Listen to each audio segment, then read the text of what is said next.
Un drapeau tricolore brûlé.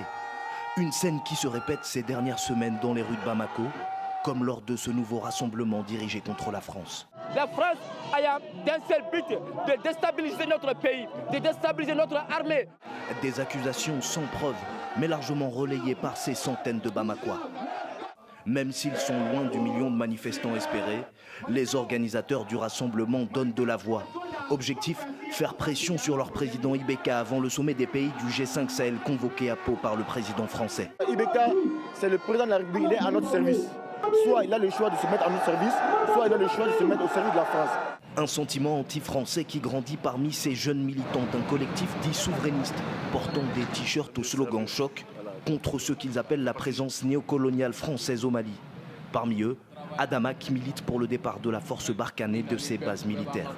Cette présence française sert à quoi? Elle sert à rien, donc il est important que ces bases militaires françaises-là que nous voyons comme des forces d'occupation plient leurs bagages et rentrent chez eux.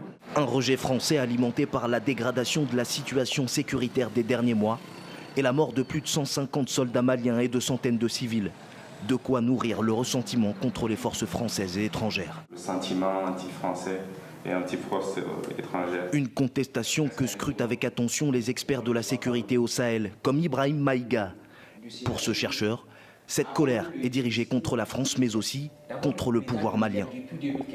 Il y a un sentiment de rejet prononcé aujourd'hui, notamment à Bamako, vis-à-vis de la France et de la MINUSMA. Mais il y a aussi une défiance vis-à-vis des autorités nationales. La force militaire ou la réponse militaire n'est pas la seule qui est attendue par ces populations-là. Une réponse militaire qui peine toujours à contrer les attaques djihadistes, nourrissant jour après jour la frustration de la rue face aux forces étrangères. C'est une série documentaire.